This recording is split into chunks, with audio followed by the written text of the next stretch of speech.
Okay, so explain to me, give me, because I don't really know what exactly is an executive coach. I mean, it's just a performance coach or a transition coach for people who. So, say if you worked at a Fortune 500 company and your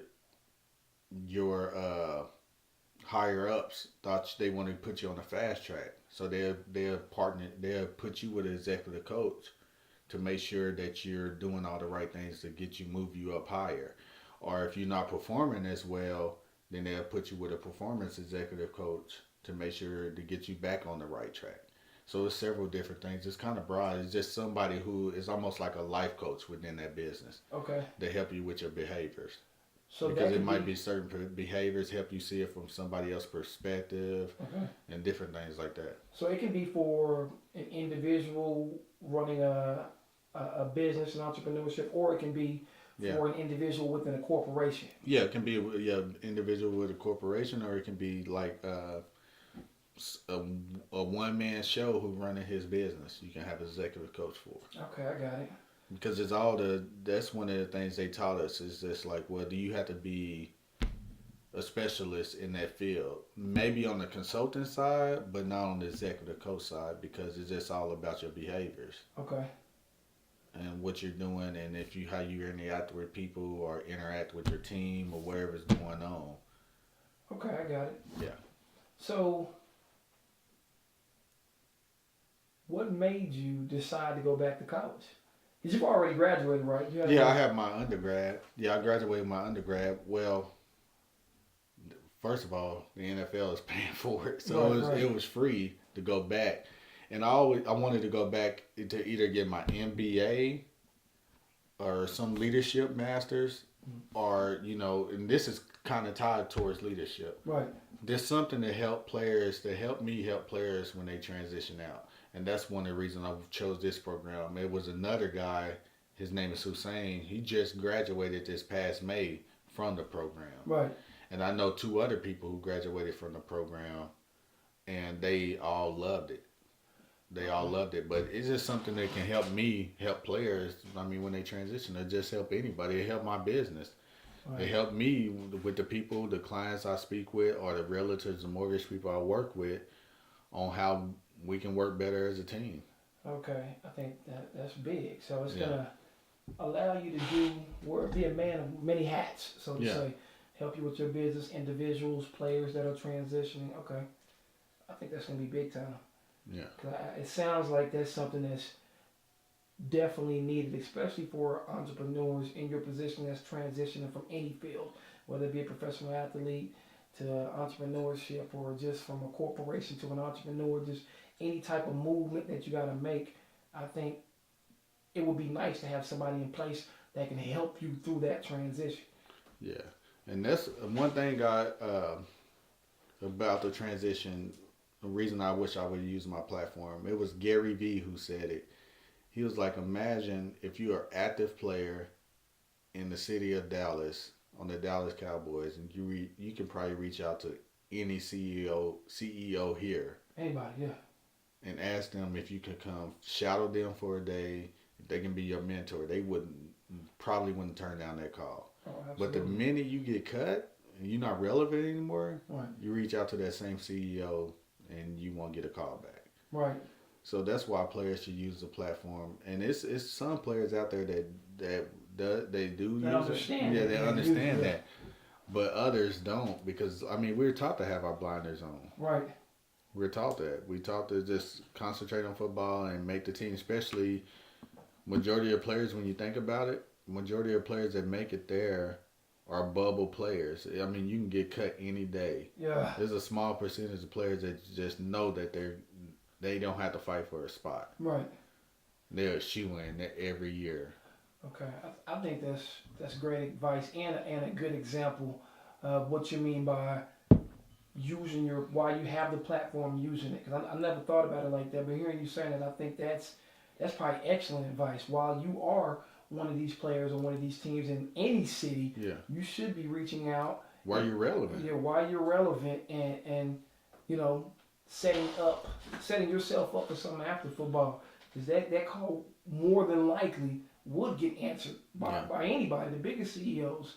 would let you in. You'll be able to get some real insight that the average person, intern or whatever the case may be, wouldn't be able to get while you have that platform. So I think that's great advice. Anybody listening, anybody that watches this, if you are on right now or what's considered to be on, it would probably be a good idea to reach out to the CEO or a business or an entrepreneur in any field that you kind of thought about, and getting the information while you can. If it's just the information, or if you work for a business, building the right relationships within that business. When you leave that business and do something else and become an entrepreneurship, the first thing they teach you is friends and family is the first people you go after. Right. But if you build the right relationships and with some of the right people within that business, there go your business right there. Right. So it doesn't necessarily have to be football building relationship while you're playing a professional sport. It's building relationships, period. In any field. In any field, yeah. Just building it while you're there in front of them. So relationships, that's a key indicator. I can't wait till we start doing the show like live and I can pop something up like where it says relationships. You know what I'm saying? Like across the screen. That's a big one too. That goes back to your net worth. Or your net worth is your net worth. Yeah, it's true when they say it's not what you know, it's who you know. Yeah, especially in today's world. Yes, the more I get out here and talk to people in the market, you hear some of the same things. Network. It's who you know. And network in the right way, because a lot of people, especially in the real estate industry, it's just a lot of people who just want to do happy hours and get drunk and eat and just hang out. Mm-hmm. So it's all about networking the right way and building the right relationships, because a lot of times people will they'll waste your time. Right. Just talking to you about nothing and not send you a lick of business or do anything with you. Right. So networking in the right way. Yeah, and bringing value. But at the same time, not worrying about what other people can do for you. As long as you're doing the right things and doing stuff for people, it'll work its way back around, even if it's not directly from that person. Right. Do you have an example or something where you've networked and it came back around unexpectedly? Someone called and, I met you here and I'm sending somebody to you, anything like that? Yeah, I got several examples. I done something, I done been on Facebook where somebody had heard about me through somebody else that I networked with and said, hey, I heard you're a good insurance agent. I have somebody you want to quote. It was a realtor. Can you quote them? What information do you need? Gave them my information. Boom. I got some businesses from somebody I've never even met that somebody else told them about me. So what people are saying about you when you're not there is very important. So that matters. Yeah, that matters. That's why you always have to be a good person. Right. Because if you know deep down in your heart you never wronged anybody, then you don't have to worry about what's being said out there about you. That's a good one. Robbie got some excellent tips. I like that. That is an excellent tip. If you're doing the right thing, you don't got to worry about some bad mouthing. If you're always bringing value and trying to bring a positive light to whatever situation, you never have to worry about somebody quote unquote hating on you or saying. And if people are gonna hate on you regardless, but people that truly know you know that's not you. Right. Because people, I didn't have people say bad things about me. Right. It wasn't about me being a bad person, but they just said bad things about you. Right. It's always gonna be haters out there, but I wasn't worried about it. Yeah, you gotta brush the haters off. Yeah. So in business or life, just in general, reputation is everything. It follows you. It even precedes you. So if you're doing the right thing, doing right by people, it should come back around. It will come back around. Okay, it will come back around. I'll take that. Let me see what else I got here for you. Some of these questions that I have for you, we kind of just bled into them. Like we just talked about. One of the questions I had is, do you have any words of advice for a pro athlete that hasn't considered life after the sport? Oh, yeah. Well, I already said that. You kind of answered that already. I answered that, yeah. Like Gary Vee said, hey, man, hit up whatever business you think you want to get in. Go ahead and hit somebody up in that industry and reach out to them while you're a current player. And more than likely, they'll take that call. Do you think I guess when do you think is a good time for a player or an athlete to make that call? Like, do you think 2 or 3 years in? Because I know it's kind of unpredictable. Like you said, I you're in a would make the bubble. call. Me personally, I would make that call. It was my mentor down here, Scott Turner. Right. He said his rookie year, Daryl Green came to him and told him, "You need to make friends outside this locker room." Yeah. His rookie year, Yeah. you made to make. You need to make friends outside this locker room, Yeah. and that's true. So Yeah. the So moment you get yeah, there, I the mean, moment you get there, like you still have to concentrate, but you as players, we have enough free time definitely in the off season, but you got decent enough free time to if you truly want to do something, you can reach out, an email, a call. That's nothing. That's 10 minutes of your time.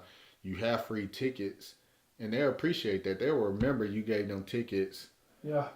when you're done playing. Like this guy didn't have to give me football tickets to go watch the Dallas Cowboys. They'll remember that, or whatever the case might be, whatever you want to do, but you have time to reach out to people if you truly wanted to do it. It's just a priority. You have to make it a priority. So as soon as you get in the league, of course you're going to be building relationships with the new team members. You should be reaching for or looking for relationships outside of the locker room. I think that sums it up. Yeah, you don't have to be a full blown out networker, but reaching out here and there. Right. Like if you wanted to be, I mean, say if you wanted to own your own tech company, Right. reaching out here and there when I think they have Mondays and Tuesdays off. Mm-hmm. One of those days, reaching out to somebody, going to look at their tech company, Right. take 2 hours out your day when you're probably sitting around doing nothing. Right. Why not? Build relationships outside of the locker room. The moment you get into the league, I think that's a big one. That's key. Okay. I think you just about answered all my questions. So now I got a couple non-hip hop questions. I mean, some non-entrepreneurship questions. I kind of gave it away. I got a few hip hop questions. You know, Yeah. that's what we do. Okay. Give me who's the GOAT? Who's the greatest of all times? I already think I know what you're gonna say. Oh, you already know what I'm gonna say. That's without anybody that know me who know who my GOAT is. It's Jay-Z. Okay. And why is Jay-Z the GOAT? Why is he like just the top? Because I mean, there's a lot of people that they'll throw you Biggie, they'll throw you Pop. They'll throw I think they. I mean, when I think of the GOAT, I think of the overall package. Right. If somebody wanted to grow up to be a rapper, whose career would they want to follow? And I think Jay-Z would be the ultimate, especially if it was making an impact on the culture. Right. I mean, there's other people that made impacts on the culture. Like, I mean, some people like, I mean, I can even see people saying they think Common is a GOAT. Right. Because the type of impact that he made. That he had on the culture. That they'll had on the culture. Or Biggie or Pac. The impact I can see why they would think they were but to me, Jay-Z done made the biggest impact on the culture. Like he's a living icon. He's made a huge impact. Yeah. Absolutely. Okay, I got it. Do you like anybody from the new school? Like any of these newer, younger rappers? Give me what's new school? How many years? I would say when I'm thinking new school, I'm thinking like 6ix9ine, Little Pump. You know the new names that are popping up now. I'm talking about right now. Right now, I really don't listen to any of them, but if I had to choose one, it would be 6ix9ine. I mean, I think 6ix9ine ain't. I mean, he's compared to all the mumble rappers, he's not a mumble rapper first of all, but compared to the mumble rappers, he's the best rapper out of that type of clique. But then you got then you got the conscious rappers. I mean, what's his name? God, I forgot his name. That kind of surprises me a little bit when you say 6ix9ine. Because to me, I guess the generation that we come from, it's like, you know, all I see from him a lot of times is the antics. You know what I mean? What he's doing. Yeah, that's today's world is they trying to make a buzz for himself. Like a lot of that stuff, he's just a troll. He's just trying to. I mean, politicians do what he do. Like absolutely. they just do it in a different way. Like he's just like he's just keeping his name. He's keeping a buzz. Like, And interestingly enough, my bad, because interestingly enough, after you told me that, you know, you kind of like 6ix9ine, I went and checked, I went and listened to him a little bit. I'm like, okay, I guess he can. You know, he raps a lot better than a lot of the other, you know, a lot of that new stuff that's out, which that surprised me a little bit. I guess it was just hard for me to give him a look based on the antics, I guess, because of the generation that we're in and where we come from. But he all right. Yeah, the Joyner kid, he's pretty nice. I like Joyner. Joyner's nice. He's nice, but I ain't heard enough of his stuff. Like, I ain't heard enough of 6ix9ine stuff to just say the stuff I have heard. It's cool. Like, it's a lot better than that Little Pump, MGK. Well, MGK is not even this new school stuff, but Little Pump, MGK. What's the mother one? Trippy Red, like all them, like that stuff is trash. Like, yeah. And I mean, I listen to hip hop a totally different way too. I listen for content, the lyrics, and then the beats kind of play a part. But even with the wordplay and how you playing with words and all, I listen. But with Trippy Red, he has none of that. But he reminds me of a modern day Onyx, right? In his style or whatever. I've heard people kind of say that about 6ix9ine too. I mean, yeah, 6ix9ine. That's what I'm talking about. 6ix9ine. He reminds me of modern day Onyx. Right. Yeah. That's cool. Quick question to me.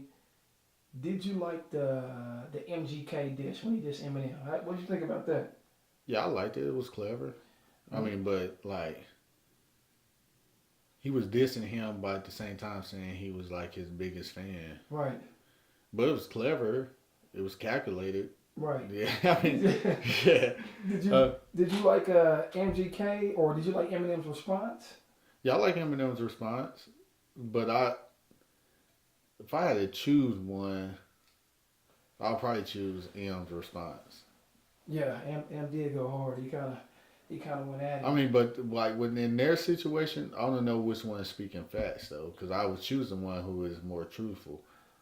Like, cause this thing about Jay-Z and Nas, like, you knew what was facts and you knew what was fiction. They're just someone just trying to crack jokes, rhyming, making stuff sound good. Yeah. Like you knew, like them. Even with M, I don't know, like when he said he had a bun or whatever, or he was just kind of cracking jokes or whatever, and then MGK was talking about, he was like, let's talk about it. He was talking about what he felt like was facts, but Eminem called him out on those and saying that didn't happen. So I don't know what was. So you're gonna go with what in a battle? You're gonna go with facts. Yeah, I'm gonna go with facts because you can sit here and make up anything and. But does it matter anymore? Like, to me, it seems like nobody cares. Like, you ain't got to be real. You ain't got to say nothing factual. You just got to have the hottest bar and the hottest beat. I don't personally believe in it, but that's what it feels like. Like, I don't know. I mean, just go back to Drake and Push. That was tough. Yeah, like no one there denied. To where this is the first I ever heard in a rap battle where they said someone went too far. Right. I don't even understand that. I was curious about that too. I'm like, I don't know. It seems like if y'all thought that was going too far, what about when Tupac first off? Well, you know what I mean? It just seemed like, I don't know. But we live in a way more sensitive world than we lived in. Like today, yeah, back then, I don't think people would have batted an eye at what Pusha said. But now, I mean, everybody's so sensitive about any little thing that goes out. We live in a PC correct world. You gotta watch what you say for sure. Yeah, you definitely have to watch what you say. Yeah, I didn't think it was going too far either. I thought it was just a diss song. Like, I was waiting for the response. And, you know, I didn't put too much on it. Yeah, but it came out with a statement. Right. To me, the statement was like, are you just saying everything he said was true? Yeah, exactly. You know what I'm saying? Like, all right. That just about sums it up. I think you answered every question that I have for you. Thank you for giving me this interview. One last thing. Name another entrepreneur that you know that I should interview? Like, I don't care who it is, whether they do real estate, they can have a dog walking business, anything. Who do you think will be a good candidate for my next interview, for my second interview? Shoot. John. You met John before several times, the realtor. Okay, I like John. Yeah, John. I'm trying to think of some other entrepreneurs that I know, that you know.